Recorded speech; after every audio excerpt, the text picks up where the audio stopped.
Hello everyone and welcome to IBMathlogy, your space for mastering IBDP mathematics. In today's video, I'm going to solve AAHL mock paper 3. So let's start with the question. We are given with the function hx is equals to 2 upon 3 plus e to the power minus 2x. So in the A part, we have to find the domain and range of this function. So to find the domain of the function, we can see that we are given with e to the power minus 2x. It means x will belongs to R, as I can put any real number into the function. Now to find out the range of the function, we have to first plot the function in our GDC, and when you will plot, you will see a figure like this. So to determine the range, as we can see that the graph is only coming in positive y values. So I can say that my y values will be greater than 0, and when you will see this red line is passing through 2 by 3. It means my range of the function will be between 0 and 2 by 3. Now in the B part, it says find h dash x, the first derivative of h. So we have to apply the quotient rule. So to apply quotient rule, let me start by writing h dash x. So denominator as it is. I have to differentiate the numerator, and 2 differentiation is 0, minus numerator as it is, derivative of the denominator, so 3 derivative is 0, e to the power minus 2x derivative will be e to the power minus 2x, and we have to apply chain rule also. So minus 2x derivative is minus 2 divided by denominator whole square. Now when I will simplify this, I will get 4 e to the power minus 2x upon 3 plus e to the power minus 2x whole square. So this is how I'll find out the first derivative of this hx. In the C part, we have to show that the second derivative of h is this. So to get this, I have to use the result from B part, that is my first derivative. So I will again be applying quotient rule in h dash x. So when I am taking double derivative, so I will again do the same thing. Denominator as it is, derivative of the numerator, so it will be minus 2 e to the power minus 2x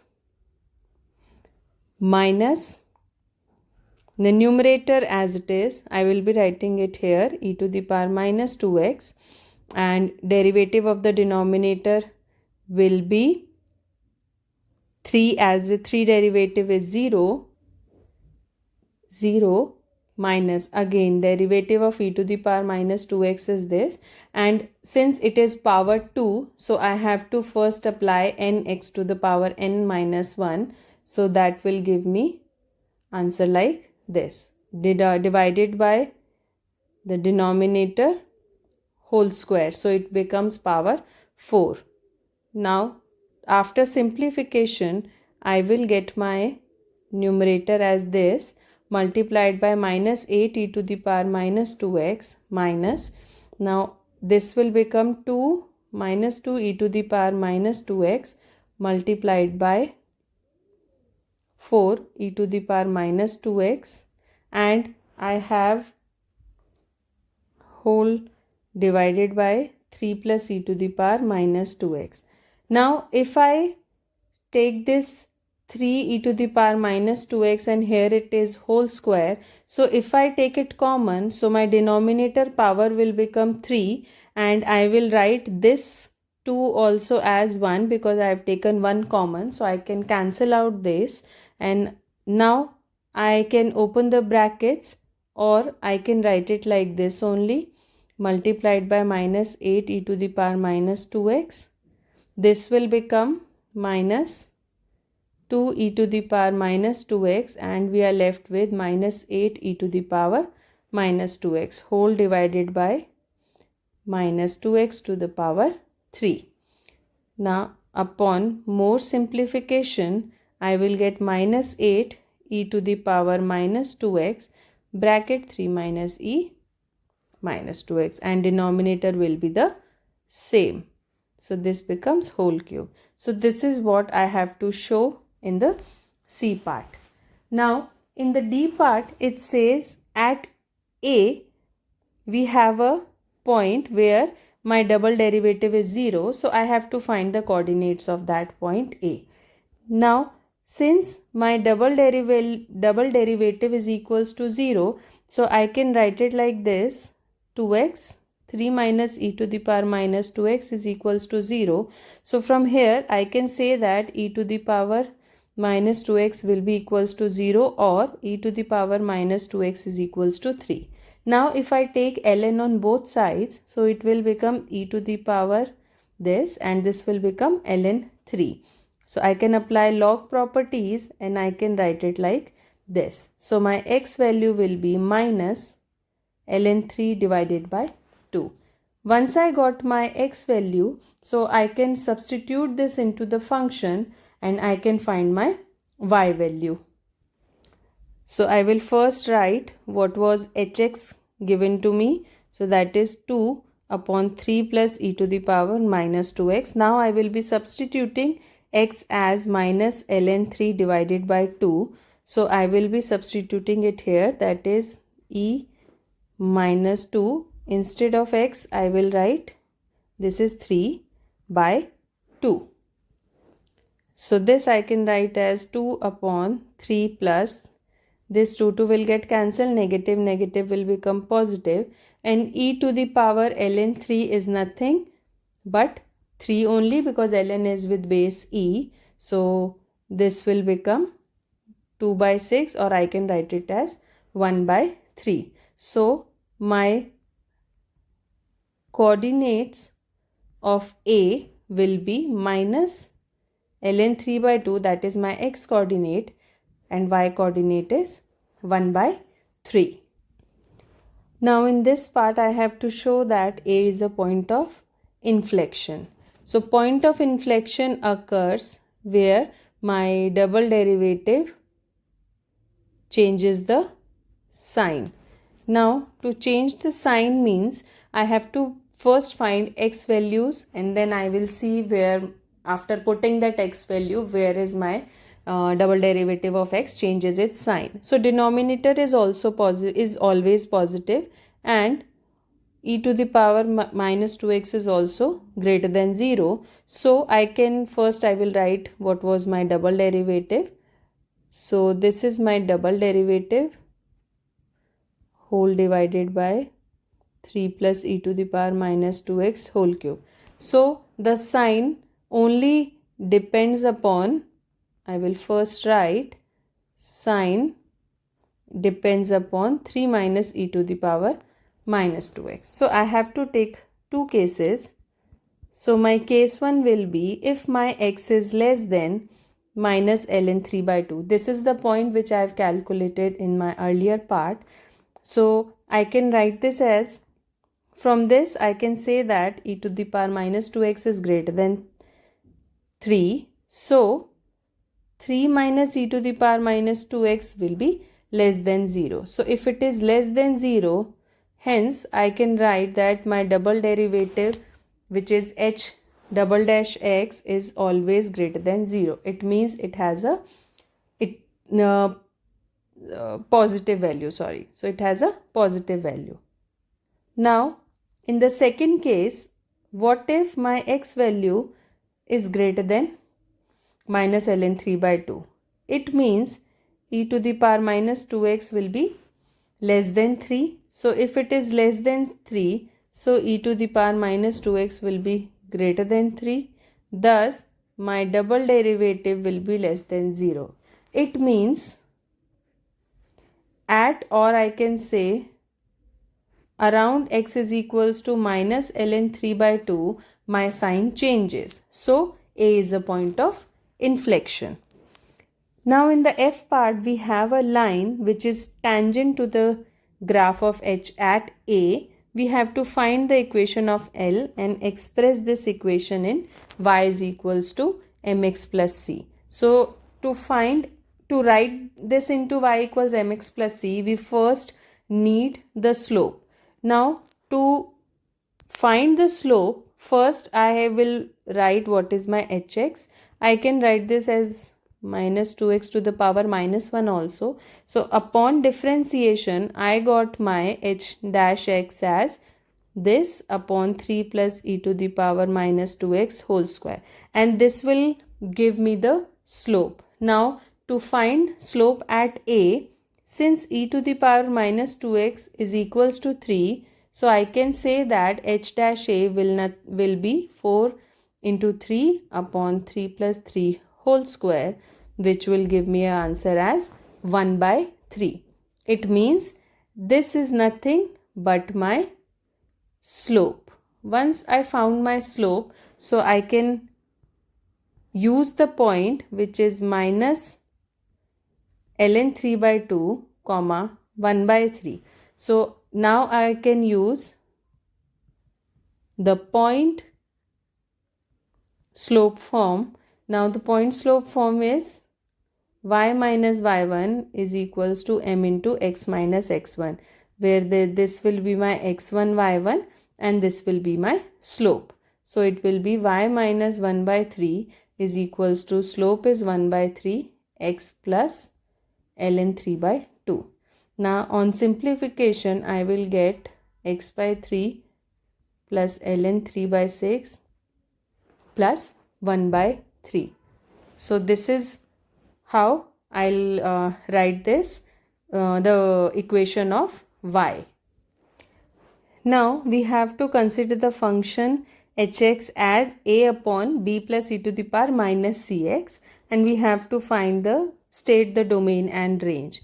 Now since the function is same as the previous one, so my domain will be the same, x belongs to R only.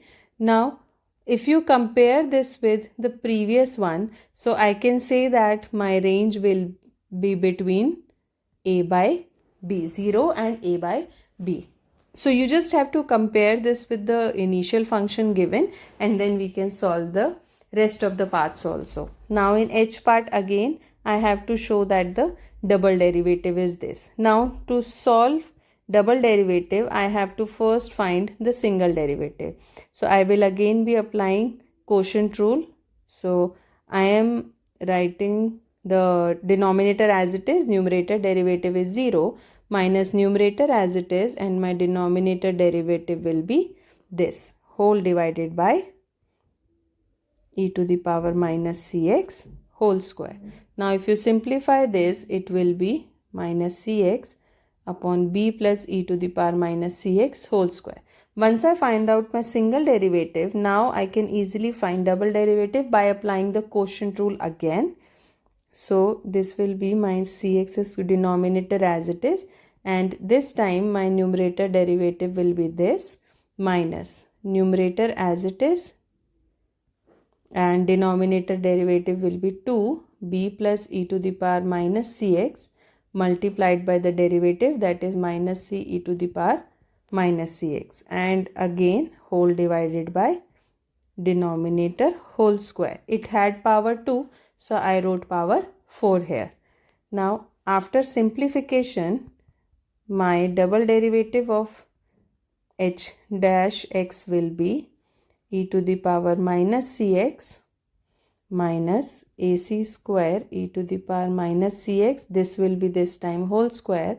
I am just simplifying it further, e to the power minus cx whole square, and I have taken this b plus e to the power minus cx as common, so that I can cancel out this with my denominator. So this power 4 will become power 3. So double derivative will now become ac square e to the power minus cx whole square minus, I'm so sorry for this, b ac square e to the power minus cx whole divided by b plus e to the power minus cx whole cube.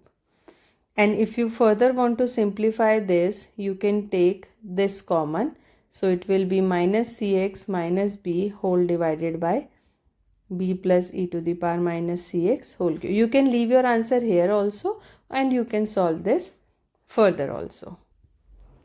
Now in I part we have to find the coordinates of the point where my double derivative is 0. So double derivative, if I put it equals to 0, so I will get b e to the power minus cx as 0. It means e to the power minus cx is b. I am doing the same step which I did earlier. I will take ln on both sides. This will become ln b. It means minus cx is equals to ln b. So my x value will be minus ln b by c. Once I got my x value, I can substitute it into my original function of hx. So ln b will be a upon b plus e to the power ln b. So this e to the power ln b is nothing but b. So my point will be minus ln b by c comma a by 2b. So this is my that point where my double derivative value is equals to 0. And again in the j part I have to show that this is a point of inflection. So you will be doing the same steps. I am not writing it in that detail here. So I will again see that my sign of h dash x should change, then only it will be a point of inflection. So again, if my x value is less than minus ln b by c, it means e to the power minus cx is greater than b and e to the power minus cx minus b is greater than b. And if my x value is greater than minus ln b by c, it means e to the power minus cx is less than b, or e to the power minus cx is minus cx minus b is less than 0. It means the double derivative of x h dash changes the sign at x is equals to minus ln b by c. Therefore, it is a point of inflection. Now we can move to question number 2.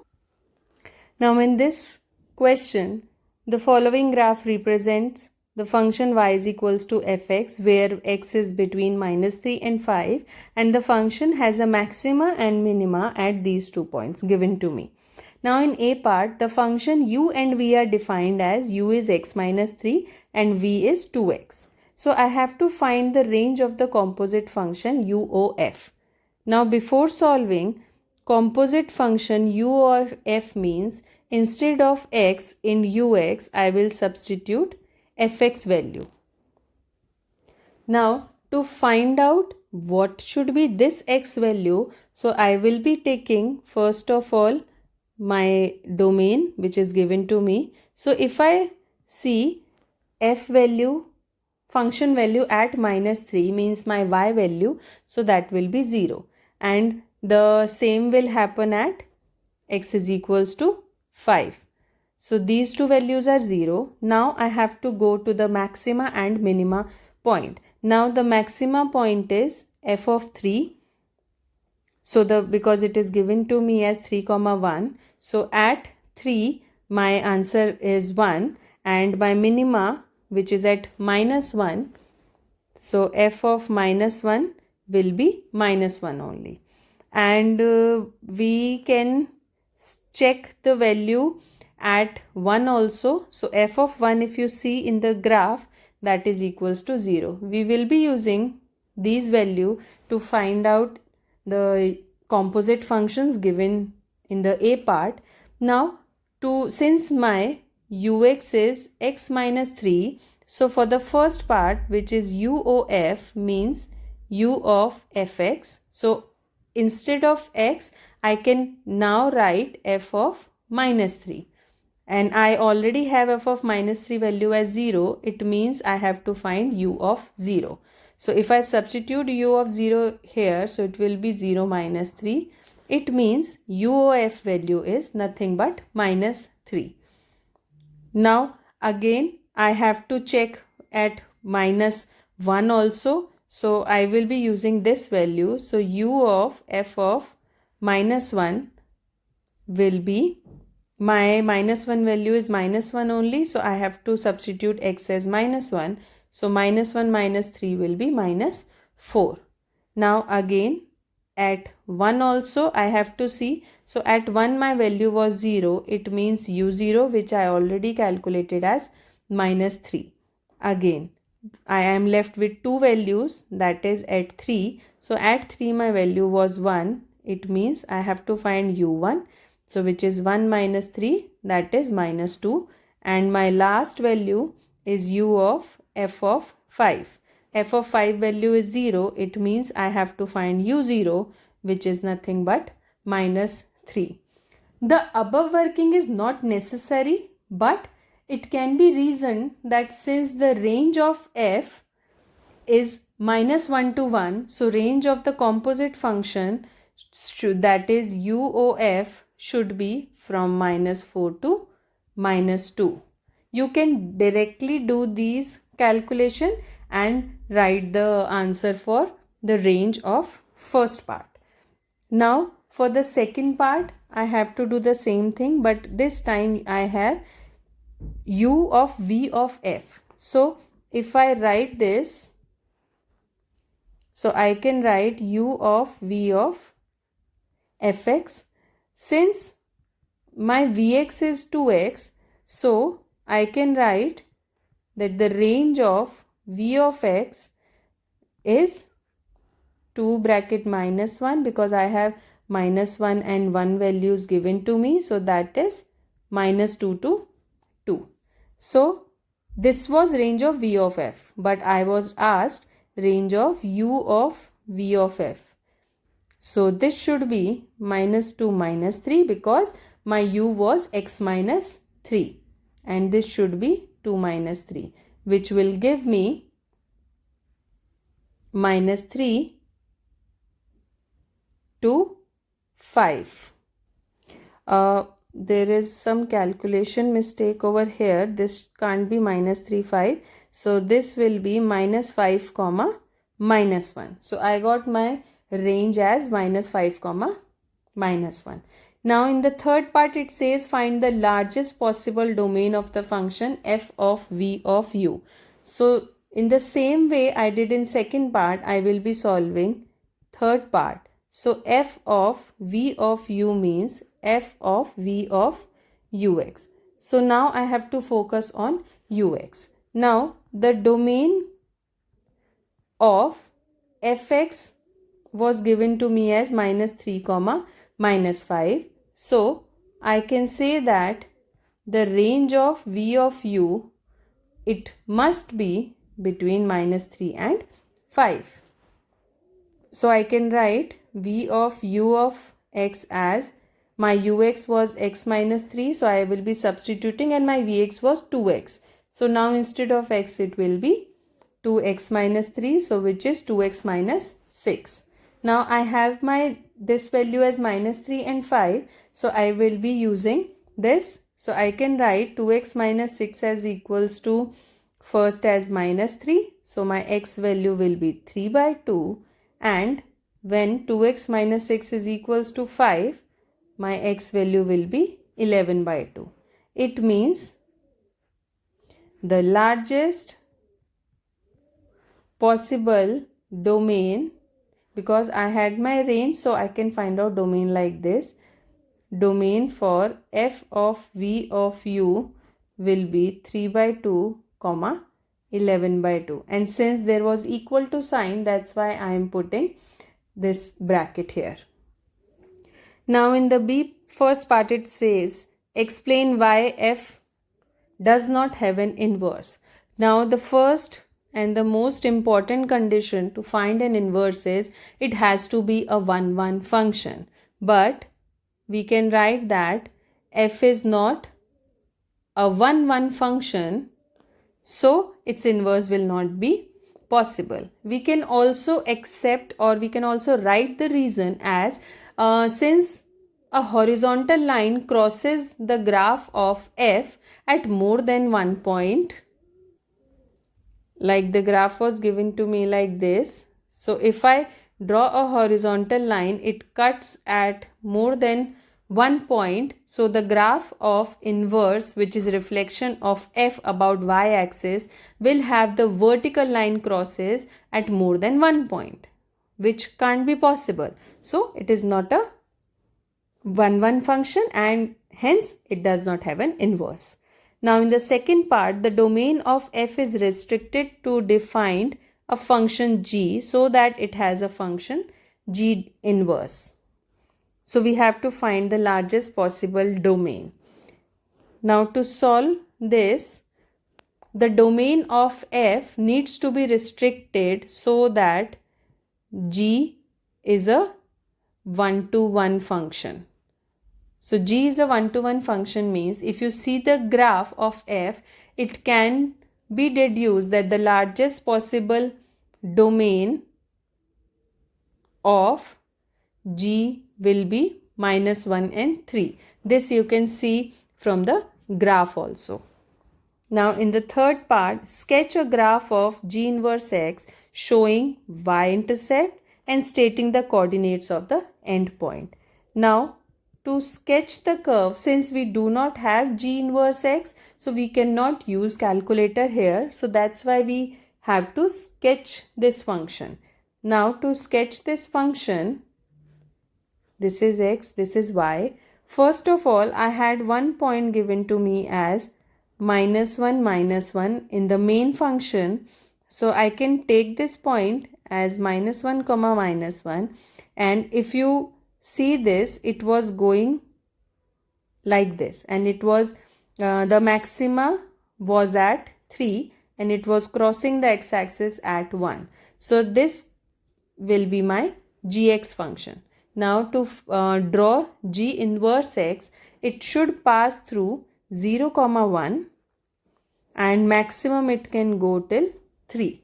So I have to, I can draw it like, I can start from -1 to 1. I have to cut it and it needs to be here. So this will be my g inverse x, where this coordinate will be 1, 3 and this should be 0, 1 and this will be the same. Now a function is self-inverse when the function and its inverse are the same. So this is the definition for a self-inverse function. We have to consider this function and we have to find the expression for its inverse. Now to first find the expression, let me first write the function upon x plus d. So this is my function. So first of all, instead of hx, I can write it as y. So I have to switch the domain and range, and now I have to make subject as x. So now my x should be the subject. So before that I have to swap x and y. So I can write x as 2y minus 5 upon y plus d. So upon simplification I will get this. So this will be xy minus 2y as minus dx minus 5. So I can take y common, x minus 2 minus dx minus 5. So my y is minus dx minus 5 upon x minus 2. So I can write that my inverse function should be minus dx minus 5 upon x minus 2. So this is how I will find my inverse function. Now it says in the second part, write down the value of d such that h is a self-inverse function. Now we will be using this definition that they both are the same to solve this. So hx should be equals to h inverse x. So I can write hx as this, and h inverse x I just calculated as minus dx upon x minus 2. Now on comparing, I can write that d value is nothing but minus 2. Now for this d value, which is minus 2, there is a function k such that I have a composite function given to me, and I have to show that my k is x plus 5 by 2. So h of kx will be equals to h of k of x.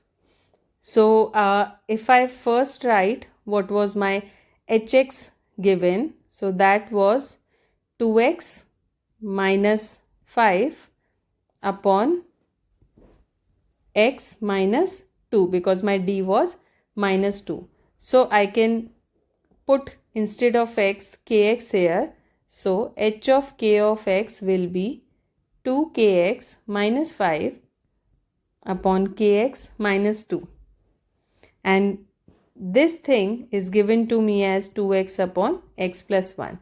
Now on comparing these two, or I can do further simplification of this. So I can write this as 2x into kx minus 2 is equals to x plus 1 into 2 kx minus 5. So this will be 2x kx minus 4x, that is equals to 2x kx minus 5x minus 2kx minus 5. Now on simplification, these two will get cancelled out. So I can write this as 2 into kx is equals to x plus 5. It means my kx is nothing but x plus 5 by 2. Now in D part, I have to determine the condition for which this Rx is a self-inverse function. So self-inverse function means when my function and its inverse are the same. This is given to me in the question. So first of all, I have to find the inverse function. Now to find the inverse, I can write it like this. And now I can switch x and y. So x will be equals to ay plus b upon cy plus d. Now I can do cross multiplication and I will get ay plus b. So which is cxy plus xd as ay plus b. I can take y terms to one side. So I will get this, which is b minus xd. So my y is b minus xd upon cx minus a, which is nothing but R inverse x, which is cx minus a. Now once I got my R inverse x, I can substitute it here. So I will write both the functions plus d. So my inverse is b minus xd upon cx minus a. So these two are my functions. So these two should be same. So I will first rearrange R inverse x. So I can write it as minus xd plus b upon cx minus a. Now therefore a function R is in the form this, where it is self-inverse only if my a value is minus d. So this is the condition for this Rx to have a self-inverse of the function. So that's the full mock paper breakdown. If you struggled in certain parts, that's good. It shows you exactly what to revise before the real exam. If you want more full mock paper solution like this, do let me know in the comment box. Don't forget to subscribe to IBMathlogy. We are building consistent 7-level papers here. See you in the next video.